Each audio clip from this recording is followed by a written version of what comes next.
கடவுது. இன்றைக்கு நாம் பார்க்க போகிற ஒரு காரியம் கர்த்தருடைய உயிர்த்தெழுதலினால் வருகிற ஒரு ஆசீர்வாதம். கர்த்தர் உயிர்த்தெழுந்தால் உயிர்த்தெழுந்தால் உயிர்த்தெழுந்தால் சொல்லிக் கொண்டே இருக்கிறோம்.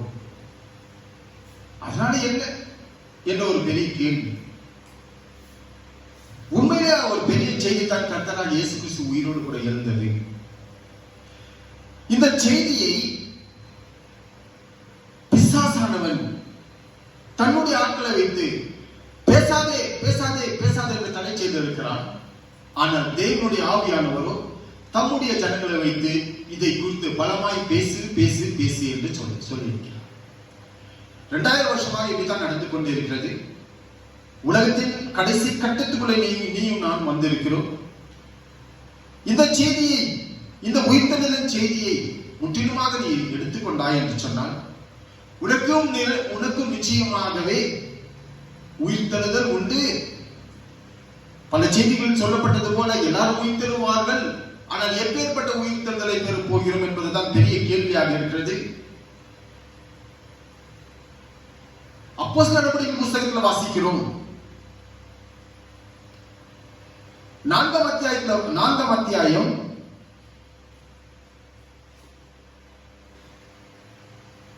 33 சொல்கிறது, கர்த்தராகிய இயேசுவின் உயிர்த்தெழுதலை குறித்து அப்போஸ்தலர்கள் மிகுந்த பலமாய் சாட்சி கொடுத்தார்கள். அவன் எல்லார் மேலும் பூரண கிருபை உண்டாயிருந்தது. அந்த பூரண கிருபையை தான் நீங்களும் நானும் பெற வேண்டும். கிருபை பெறுவது ஒன்று என்று சொன்னால் எப்பேற்பட்ட ஒரு பாவியையும் மன்னித்து விடுவது அவருடைய கிருபை.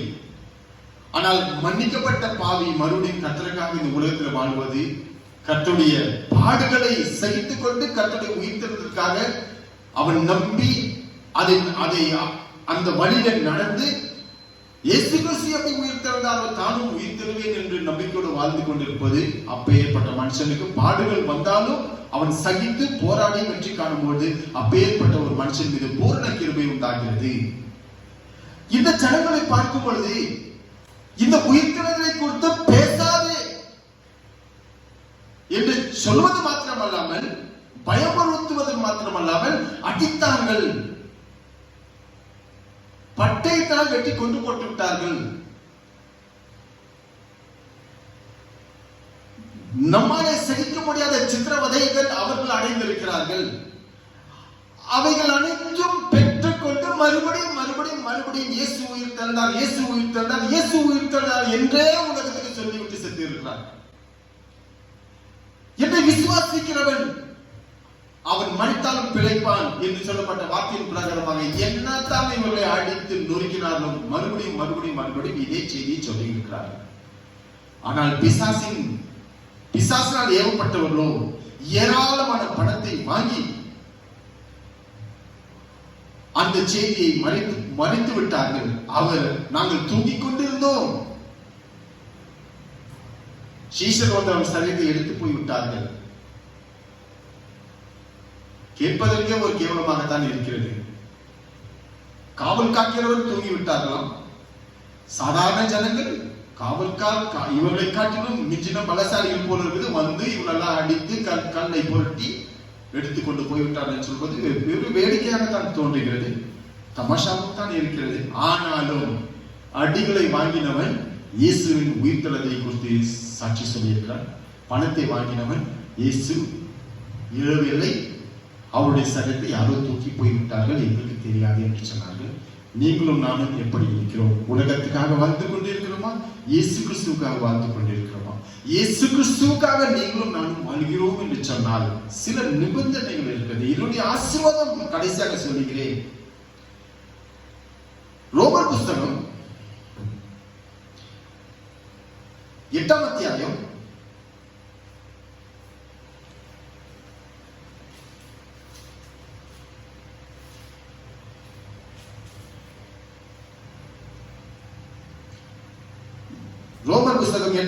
17 நாம் பிள்ளைகளானால் சுதந்திரருமாமே, தேவனுடைய சுதந்திரரும் கிறிஸ்துவுக்கு உடன் சுதந்திரரும் ஆமே.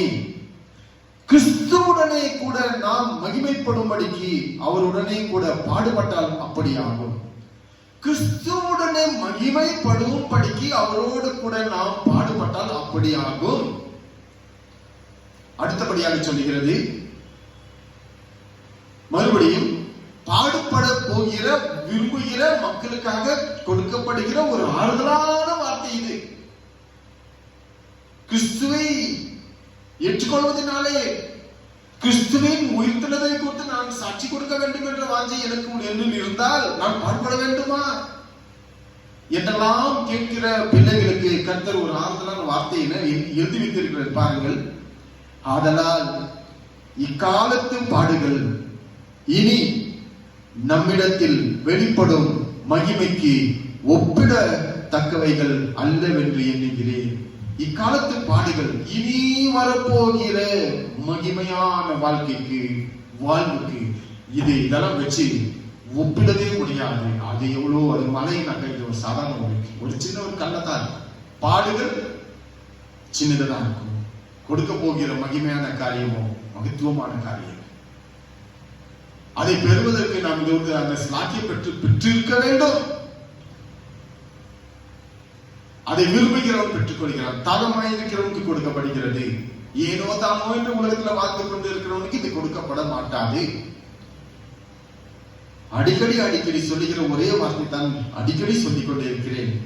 ஒரு மனுஷனை தேவ பிறவியாக மாற்றி அவனை பரலோகத்தில் சேர்ப்பது ஒரு சாதாரண காரியம் அல்ல. அப்படியாக சாதாரண ஒரு காரியமாக இருந்தால் தேவன் இந்த உலகத்துக்கு வர தேவையில்லை. அவர் இந்த பாவிகளுடைய கையிலே அவர் கொடுக்கப்படுவதற்கும் எந்த விதமான காரணமும் இல்லை. இவங்க ஒரு சாதாரண பாவி, அவர் எதுக்கு வரணும் கீழே? ஒரு வார்த்தை சொன்னா நீங்க மேல வாங்கினாக்க போயிடலாமே, ஈஸி. ஆனால் அவருக்கு அது பெரிய விஷயம் அல்ல.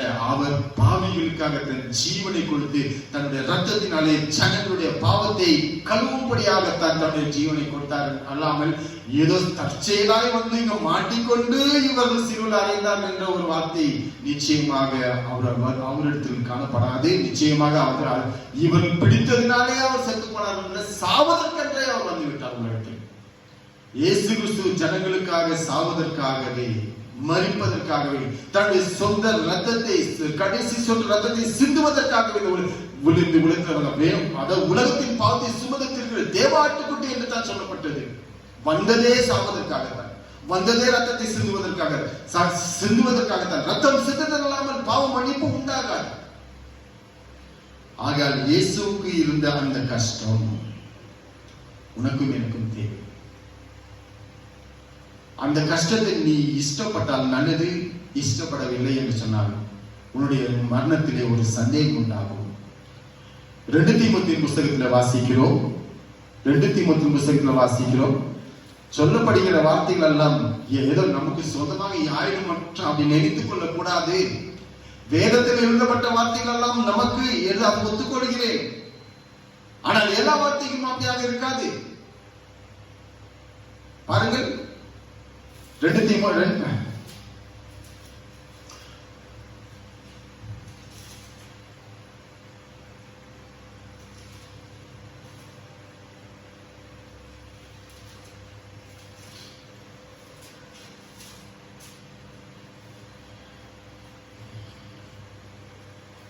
தீமோத்தேயு 2ஆம் அத்தியாயம் 11ஆம் வசனம். இந்த வார்த்தை உண்மை உள்ளது, இந்த வார்த்தை உண்மை உள்ளது. கர்த்தருடைய எல்லா வசனமும் ஆமென்றும் ஆமென் என்றும் இருக்கிறது, இவைகளில் விபரீதமே இல்லை என்று சொல்லும்போது இந்த இடத்துல மற்றும் இந்த வார்த்தை உண்மை உள்ளது என்று சொன்னால் அங்கே நமது கவனத்தை செலுத்த வேண்டும் என்று தான் அவர் விரும்புகிறார். பரிசுத்த ஆவியானவர் விரும்புகிற ஒரு காரியம் உன்னுடைய கவனத்தை அங்கே செலுத்து. கர்த்தருடைய வார்த்தையெல்லாம் ஆமென் என்றும் இருக்கிறது. வானமும் பூமியும் இது கூட ஒன்றுமே இல்லை. வானமும் பூமியும் ஒழிந்து போம், என் வார்த்தையில் ஒரு உறுப்பும் கூட தவறி போகாது என்று சொல்லும் பொழுது மறுபடியும் இந்த இடத்துல இந்த வார்த்தை உண்மை உள்ளது என்று சொல்லுகிறார் என்று சொன்னால் உன்னுடைய கவனம் அங்கே போக வேண்டும். வார்த்தை உண்மையுள்ளது. என்னவெனில், நாம் அவரோடு கூட மரித்தோமானால் அவரோடு கூட பிழைத்தும் இருப்போம். எப்படி அவரோடு கூட மரிக்க முடியும்? எப்படி பிழைத்திருப்போம்? இந்த உலகத்திலே அவருக்காக ஒரு மரித்த ஒரு ஜீவிதம். பவுல் அப்போஸ்தலன் சொல்கிறது பாருங்கள், சிலுவையிலே அறையப்பட்டு இனி நான் அல்ல, கிறிஸ்துவே என்னில் ஜீவிக்கிறார். சிலுவையில் அறையப்பட்டேன், நான் அறைந்தாயிற்று. ஆனாலும் நான் இப்பொழுது உங்கள் மத்தியில் நடந்து கொண்டிருக்கிற ஒரு ஜீவிதம் என்னவென்று சொன்னால், அது அவருக்காக வாழ்ந்து கொண்டிருக்கிற என்னுடைய ஜீவன் அல்ல.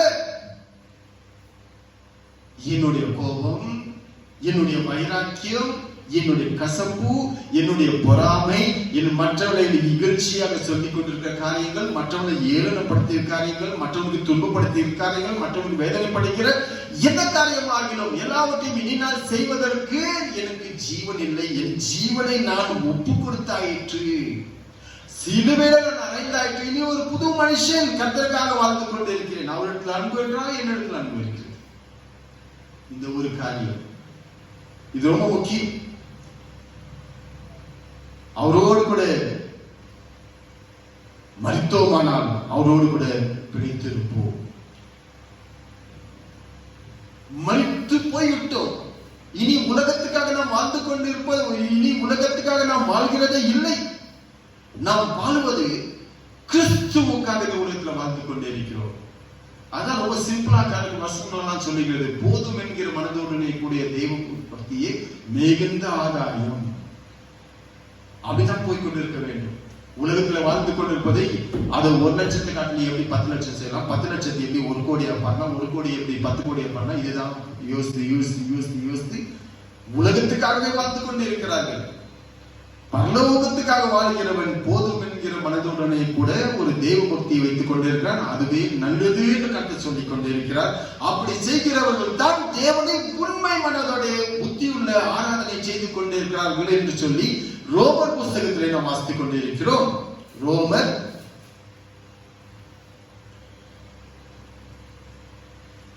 12ஆம் அத்தியாயம். ரோமர் 12. அப்படி இருக்க சகோதரரே, நீங்கள் உங்கள் சரீரங்களை பரிசுத்தமும் தேவனுக்கு பிரியமான ஜீவ பலியாக ஒப்பு கொடுக்க வேண்டும் என்று தேவனுடைய இரக்கங்களை முன்னிட்டு உங்களை வேண்டிக் கொள்கிறேன். இதுவே நீங்கள் செய்யத்தக்க புத்தியுள்ள ஆராதனை. இதுவே நீங்கள் செய்யத்தக்க புத்தியுள்ள ஆராதனை. உலக எந்த இடத்துல வந்து பார்ப்போம், எந்த இடத்துல வந்து போய் பார்த்தாலும் ஆராதனை ஆராதனை ஆராதனை என்று சொல்லிக் கொண்டிருக்கிறார்கள். அவருடைய ஆராதனை எல்லாம் ஒரு 100 முறை 1000 முறை ஒரு ஸ்தோத்திரம் செலுத்த வேண்டும், ஆமென் நல்லபடியா சொல்லி இருக்க வேண்டும், அற்புதமான பாடல்களை பாட வேண்டும், ஒரே நேரத்தில் ஒரு 10-15 பாடல்களை மூச்சு விடாம பாடிக்கொண்டிருக்க வேண்டும். இவர்கள் நினைத்துக் கொண்டிருப்பதெல்லாம் இப்படி பாடுவதனாலே கர்த்தர் ரொம்ப சந்தோஷம் அடைந்து விட்டார், அவருக்கு இந்த ஆராதனை ரொம்ப பிரியமாயிற்று, நம்ம குதிச்சில் இருக்கிறாங்க, அவரும் அங்க குதிக்கிறாங்க, என்ன அத்தாட்சி இருக்கிறது அப்படின்னு ஆகாது. புத்தியுள்ள ஆராதனை.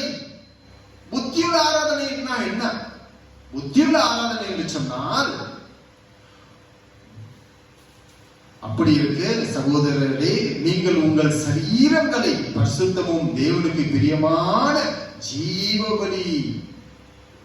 பவுல் சொல்கிறார் பாருங்கள், சிலுவையிலே நான் அறையப்பட்டேன், இனி ஜீவிப்பது நான் அல்ல, ஜீவபலியாக கொடுத்தாச்சு. நீ கொடுத்தாயா? நீ கொடுத்தாயா?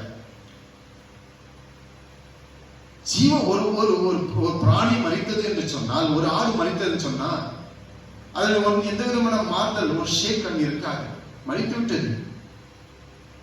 நீ எவ்வளவுதான் வெட்டினாலும் அதுக்கு அது மரித்து போன ஒரு ஆடை அதுக்கு ஜீவன் என்று இல்லாமல் இருப்பதனாலே ஒரு அசைவு இருக்காது. நாமும் நம்மை அப்படியாக ஜீவபலியாக கொடுத்திருக்கணும்னு சொல்லி யாராகிலும் நம்மை பார்த்து ஏதாகிலும் சொன்னால் கோபம் அப்படியே பயங்கரமாக அப்படி தலையெடுத்து வந்து விடுகிறது, பாம்பை போல கண்ட்ரோல் இருக்காத. பொல்லாப்பு செய்ய ஏதுவான எரிச்சல் உனக்கு வேண்டாம்.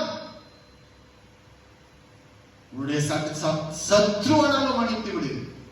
ஆனால் சத்ருவுக்கு துரோகம் பண்ண வேண்டும் என்ற வாஞ்சி உன் கையில கிடைத்தது என்று சொன்ன, அவன் கிடைத்தால் வெட்டி போட்டு விடுவேன் என்று சொன்னாலும் அவன் கிடைக்கும் பொழுது அவனை விட்டு விடுவதுதான் நல்லது. அதுதான் பொல்லாப்பு செய்ய ஏதுவான எரிச்சல் உனக்கு வேண்டாம். கோபம் கொண்டாலும் பாவம் செய்யாதீர்கள். தாவீதை பாருங்கள், தன்னுடைய சத்ரு அவன் சொல்லுகிறான், மரணத்துக்கும் எனக்கும் ஒரு அடி மாத்திரம் தான் இருக்கிறது. தாவீது சொல்லுகிறான், மரணத்துக்கும் எனக்கு ஒரு அடி. எனக்கு அவனுடைய சத்ரு அவ்வளவு தூரத்துல எல்லா இடத்திலும் அவனை சூழ்ந்து படையெடுத்து வருகிறான், பாளையம் எழுதுகிறான், வெட்டி போட, துண்டித்து போட எந்நேரம் பகை தேடிக்கொண்டே இருக்கிறான், சிங்கத்தை போல, சாத்தானை போல. ஆனால் அதே சவுலை, அதே சத்ரு அவனுடைய கையில கிடைக்கும் பொழுது அவன் மன்னிக்கிறான். நீ பொல்லாப்பு செய்ய ஏதுவான எரிச்சல் தாவீதுக்கு இல்லை. தாவீதுக்கு அப்படி என்று சொன்னால் உனக்கும் எனக்கும் அப்படித்தான் இருக்கும். அதுதான் இப்படி எவர்கள் தங்களுடைய சரீரங்களை தேவனுக்கு ஜீவ பலியாக ஒப்பு கொடுத்திருக்கிறார்களோ அவர்களால் மாத்திரம் தான் இப்படி செய்ய முடிகிறது. ஏராளமான பாடலை பாடுவதனாலே, குதித்து பாடுவதனால இன்னும் புத்தியுள்ள ஆராதனையாக ஆகாது. புத்தியுள்ள ஆராதனை என்று சொன்னால் உங்களுடைய சரீரங்களை ஜீவ பலியாக தேவனுக்கு ஒப்பு கொடுக்க வேண்டும். அது ஒரு ரிக்வெஸ்ட் பண்ணப்படுகிறது. தேவனுடைய இரக்கங்களை முன்னிட்டு உங்களை வேண்டிக் கொள்கிறோம் என்று எழுதப்படுகிறது. ஒரு கமாண்டாக கூட இல்லை, ஒரு கட்டளையாக கூட இல்லை. வேண்டிக் கொள்கிறோம். பாவங்களே, தயவு செய்து உங்களுடைய எண்ணத்தை மாற்றிக்கொள்ளுங்கள். இதுவே நீங்கள் செய்யத்தக்க புத்தியுள்ள ஆராதனை. இதுதான் புத்தியுள்ள ஆராதனை. அடுத்தபடியாக பாருங்கள், நீங்கள் இந்த பிரபஞ்சத்திற்கு ஒத்த வேஷம் தெரியாமல் தேவனுடைய நன்மையும் பிரியமான பரிபூர்ணமான சித்தம் இன்னதென்று பகுத்தறியத்தக்கதாக உங்கள் மனம் புதிதாகிறதுனாலே மறுரூபமாகுங்கள். மனம் புதிதாகிறது. இந்த பிரபஞ்சத்துக்கு ஒத்த வேஷம் வேண்டாம். கர்த்தர் எல்லா நேரத்திலும், எல்லா உலகத்தின் எந்த நேரமானாலும் அவருக்கு ஒரு ஸ்டாண்டர்ட் வைத்திருக்கிறார். அதற்கேற்றதாகத்தான் நடக்க வேண்டும். இல்லாமல் உலகத்துக்காக, உலகத்தின் ஸ்டாண்டர்ட் அல்ல. உலகத்துக்கு ஒத்த வேஷம் நம்மளால போட முடியாது. உலகத்தின் வேஷம் கடந்து போகிறது. தேவனுக்காக வாழ்கிற, தேவனுடைய சித்தத்தின்படி வாழ்கிறவன் தான் என்றென்றைக்குமே வாழ்வான். அதுதான் ஜீவபலி என்று சொன்னால் பாடுபடுதல் என்று சொன்னால் அர்த்தம். இப்பொழுது நான் 2 தீமோத்தி புஸ்தகத்துக்கு வருவோம். அங்கே பாருங்கள், பாடுகளை குறித்து நீங்கள் அறிந்திருக்கிறீர்கள். இப்போ படிக்கிறேன் பாருங்கள். இந்த வார்த்தை உண்மை உள்ளது. 2 தீமோத்தி 2ஆம் அத்தியாயம் 11ஆம் வசனம். இந்த வார்த்தை உண்மை உள்ளது என்னவென்றால், நாம் அவரோடு கூட மரித்தோமானால் அவரோடு கூட பிழைத்தும் இருப்போம். அவரோடு கூட மரித்தோம் என்று சொன்னால் அவரோடு கூட நம் ஜீவ பலியாகத்தான் நாம் உயிரோடு கூட இருக்கிறோம். ஆனால் நம்மை நாம் ஒரு பலியாக ஒப்பு கொடுத்து விட்டு இருக்கிறோம். இனி நம்மில் அந்த கசப்பு என்ற வார்த்தை வருகிறதே இல்லை, பொறாமை வருகிறதே இல்லை, கோபம் வருகிறதே இல்லை, உக்கிரம் வருகிறதே இல்லை. எல்லாவற்றையுமே கர்த்தருடைய பாதத்திலே நாம் சமர்ப்பணம் செய்து விட்டாயிற்று. அடுத்தபடியாக அவரோடு கூட மரித்தோமானால் அவரோடு கூட பிழைத்தும் இருப்போம். அவரோடு கூட பாடுகளை சகித்தோமானால் அவரோடு கூட ஆளுகையும் செய்வோம். அவரோடு கூட பாடுகளை சகித்தோம் என்று சொன்னால் அவரோடு கூட நாம் ஆளுகை செய்ய முடியும். இதற்காகத்தான் கர்த்தர் உலகத்தில் வந்தார். அவருடைய முதல் செய்தியே மனம் திரும்புங்கள், பரலோக ராஜ்யம் சமீபமாயிருக்கிறது. அவருடைய நேரம் வந்தது என்று சொன்னால் இந்த இரவு தான் வைத்துக் கொள்ளுங்கள். அவருடைய நேரம் வந்தது சொன்னா இந்த உலகத்தில் இருக்கிற அத்தனை கவர்மெண்ட்டும் தானாக அவருடைய கையில் கிடைக்க போகிறது. அவர் உலகத்தின் ஆட்சியை பிடிக்கும் பொழுது நீயும் நானும் அவரோடு கூட ஆட்சி செய்வோம். அப்படி செய்ய வேண்டும் என்ற வாஞ்சை உங்களுக்கு இருந்தால் செய்வது தானே. அவருடைய மரணத்திலே பூர்ணமான நம்பிக்கை வை, அவருடைய உயிர்த்தெழுதலே பூர்ணமான நம்பிக்கை வை. அடித்தாலும் அதையே பிரசங்கம் பண்ணு, அடி வாங்கி பிரசங்கம் பண்ணு, கஷ்டம் வந்தாலும் பிரசங்கம் பண்ணு, பாடுகளை சகி. இதுதான் புத்தியுள்ள ஆராதனை. இதுதான் கர்த்தர் விரும்புகிற ஒரு காரியம். இப்படி ஒருவேளை நாம் மரித்தோம் என்று சொன்னால் சங்கீத புஸ்தகத்தில் எழுதப்பட்ட வார்த்தையின் பிரகாரம் இதுதான் நிறைவேற போகிறது. இது பெரிய ஒரு ஆசீர்வாதம். நாம் மறித்து விடுகிறோம். இன்றைக்கு மறித்தோம் என்று வைத்துக் கொள்ளுங்கள். மறித்தோம், நம்மை அடக்கம் பண்ணி விட்டார்கள். ஆனால் என்ன நடக்கிறது என்று சொன்னால், சங்கீத புஸ்தகம்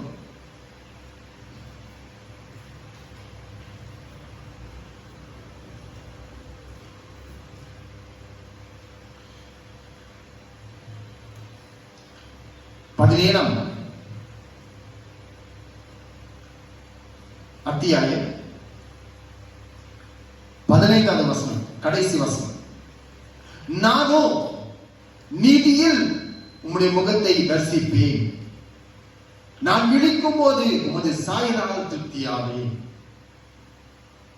அதாவது நாம சாதாரணமாக மறித்து விடுகிறோம். நிச்சயமாக நாம் அந்த ஒரு உயிர்த்தெழுதல் எல்லாருக்கும் தான் இருக்கிறது சொல்லி இருக்கிறேன், வேதத்துல காண்பித்திருக்கு. அப்பொழுது எவர் அதை மறித்தவர்கள் விடுத்துக் கொள்வார்கள், நன்மை செய்தவர்கள் ஜீவனை அடையும்படி புறப்பட்டு போவார்கள், தீமை செய்தவர்கள் பாடுகளை அடையும்படி வேதனைகளை அடையும்படி அவர்கள் புறப்பட்டு போவார்கள். அதுதான் விழித்து.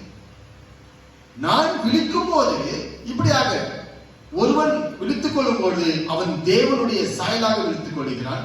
வேற ஒருவன் விழித்துக் கொள்ளும் போது பிசாசியை போல மாற்றப்படுகிறான். தேவனை போல காட்சி அளிக்கிறவன் பரலோகத்துக்கு போவான், பிசாசை போல காட்சி அளிக்கிறவன் நரகத்துக்கு போய் விடுகிறான். ஆகிய உங்களுக்கு ஏற்பட்ட உயிர்த்தெழுதல் உங்களுக்கு தேவை இருக்கிறதோ, நீங்கள் சாவதுக்கு முன்னதாகவே நீங்கள் அதை தேர்ந்தெடுத்துக் கொள்ள வேண்டும். இது ரொம்ப முக்கியம். இப்ப சொல்லிக்கொண்டு இருக்கிறோம். இந்த இடத்தை விட்டு நீங்கள் வெளியே போனா உடனடியாக இந்த வசனத்தை எல்லாம் நம்ம மறந்து விடுகிறோம். உலக கவலைத்தான் முன்னதாக வருகிறது. காரணம்னாக்க பிசாசானவன் சாத்தானவன் விதைக்கப்பட்ட ஒவ்வொரு வசனத்தையும் அவருடைய உள்ளத்திலிருந்து எடுத்து போட்டு விடுகிறான், பலன் தராதபடி. ஆகையால பிசாசியை துரத்துங்கள், அவன் உங்களை விட்டு ஓடி போவான் என்று வேதம் சொல்லிக் கொண்டிருக்கிறது. ரொம்ப முக்கியமான ஒரு காரியம் இவைகள். செய்யுங்கள், கர்த்தருக்காக செய்யுங்கள்.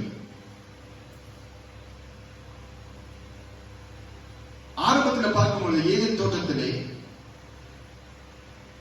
ஒரு கனியை சாப்பிடக்கூடாது என்று சொல்லப்பட்டு கொண்டிருக்கிற வேளையிலே பிசாசன் எப்படி வஞ்சிக்கிறான் பாருங்கள்.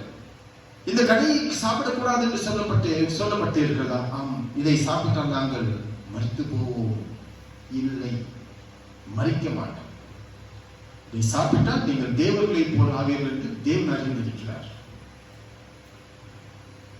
ஆகியாலே ஒரு சாதாரண ஒரு கனியை சாப்பிடுவதால யாரும் தேவர்களாக மாற்றப்பட மாட்டார்கள். தேவனை போல ஆவதற்கு உனக்கு இஷ்டம் இருக்கிறதா? தேவனை ஏற்றுக்கொள். உலகத்தில் எந்த கனி சாப்பிட்டாலும் நீ தேவனாக மாற்றப்பட முடியாது. தேவனை ஏற்றுக்கொள்.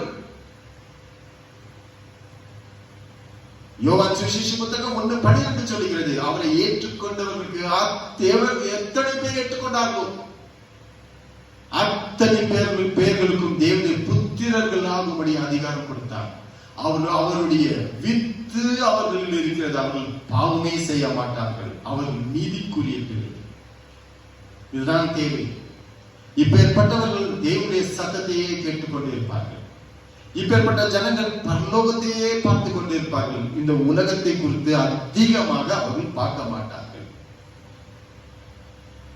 பின்மாற்றம் அடைந்தவர்கள் மட்டுமே உலகத்தை குறித்து அதிகமாக பேசுவது. உதாரணத்துக்கு சாலமோனை எடுத்துக்கொள்ளுங்கள். அவன் அந்த ஆரம்பத்தில் இருந்த அந்த அன்பு விசுவாசத்தை விட்டான். அவனுடைய புத்தகத்தில் வாசிக்கிறோம், பிரசங்கின் புத்தகத்திலே அவன் சொன்ன அத்தனை காரியமும் வானத்துக்கு கீழே இருக்கிற காரியத்தை தான் சொல்லி இருக்கிறானே தவிர வானத்துக்கு மேலே இருக்கிற எந்த காரியத்தையும் அவன் சொல்லவில்லை. காரணம், உலகத்தின் இச்சி அவனை பிடித்தது. உங்களுக்கு அப்பேற்பட்ட காரியம் வேண்டாம். நீ உண்மையிலே கர்த்தராக இயேசு கிறிஸ்துவை ஏற்றுக்கொண்டு அவருக்காக வாழ்வது உண்மை என்று சொன்னால், கொலோசியர் புத்தகத்தில் எழுதப்பட்ட வார்த்தையின் பிரகாரம் நீ நடந்து கொள்ள வேண்டும். கொலோசியர் புத்தகத்தில் என்ன எழுதப்பட்டு இருக்கிறது படியுங்கள்.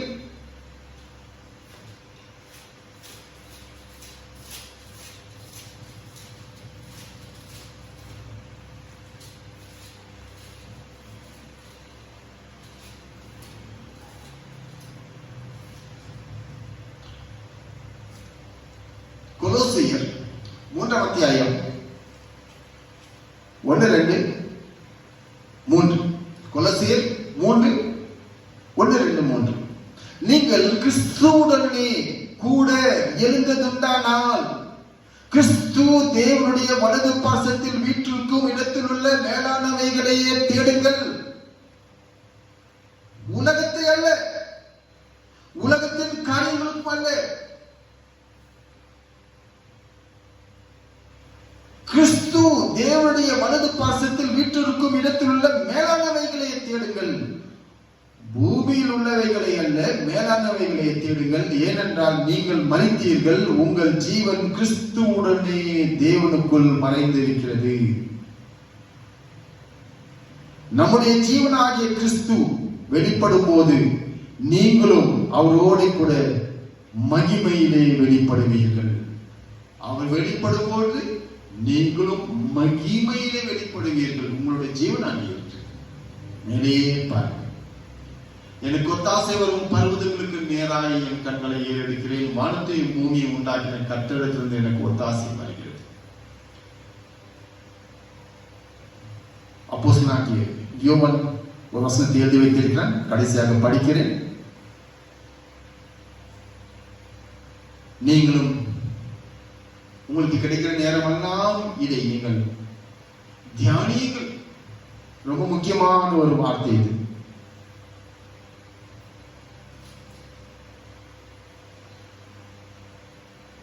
பிரியமானவர்களே, 1 யோவான் 3ஆம் அத்தியாயம் 2. பிரியமானவர்களே, இப்பொழுது தேவனுடைய பிள்ளைகளாய் இருக்கிறோம். இனி எவ்விதமாய் இருப்போம் என்று இன்னும் வெளிப்படவில்லை. ஆகிலும் அவர் வெளிப்படும் போது அவர் இருக்கிற வண்ணமாகவே நாம் அவரை தரிசிப்பதனால் அவருக்கு ஒப்பாயிருப்போம் என்று அறிந்திருக்கிறோம். அவர் வெளிப்படும் பொழுது அவர் எப்படி இருக்கிறாரோ, அவர் வெளிப்படுகிறார் சொன்னால் அவர் தேவனை போல தான் இருப்பார்.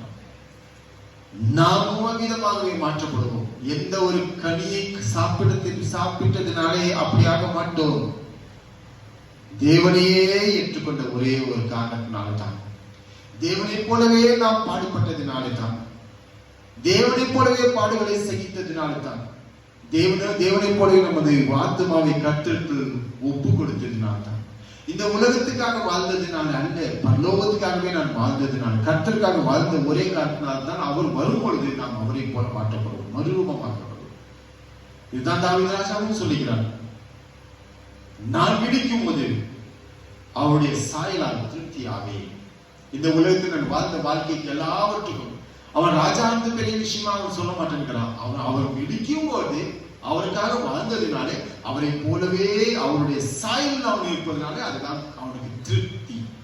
உங்களுடைய திருப்தி என்னவாக இருக்கிறது? உட்கார்ந்து யோசனை பண்ணிப்பார். உலகத்தை இது இப்படி நடக்கப்பட வேண்டும், இப்படி நடக்கப்பட வேண்டும், இப்படி நடக்கப்பட வேண்டும் என்றெல்லாம் அதுதான் உங்களுடைய திருப்தியாக இருந்தால் நீங்கள் பூமிக்குரியவர்கள். பரலோகத்தில் எப்படியாக இருக்க வேண்டும் என்று சொன்னால் நீங்கள் பரத்துக்குரியவர்கள். ரெண்டுல நீங்கள் எப்படியாக இருக்கிறீர்கள் என்று நீங்களே யோசனை பண்ணி பாருங்கள். பவுல் அப்போஸ்தலன் சொல்கிறார், நீங்கள் உங்களையே உய்த்து சிந்தித்து பாருங்கள். நீங்கள் எப்படித்தான் நீங்கள் போய்கொண்டே இருக்கிறீர்கள்? உங்களுடைய ஜீவனம் தான் என்னவாகத்தான் இருக்கிறது? பணத்துக்காக வாழ்ந்து கொண்டே இருக்கிறீர்களா இல்லை என்று சொன்னால் இந்த உலகத்துக்காக வாழ்ந்து கொண்டிருக்கிறீர்கள் என்று சொல்லுங்கள். எது முக்கியம்? எதுதான் உங்களுடைய ஜீவிதம்? உலகத்துக்காக வாழ்ந்தவன் நாசம் அடைவான், பரலோகத்துக்காக வாழ்கிறவன் நிச்சயமாக ஜெயம் பெற்றுக் கொள்வான். கர்த்தர் தாமே இந்த வசனங்களை ஆசீர்வதிப்பாராக. ஆமென்.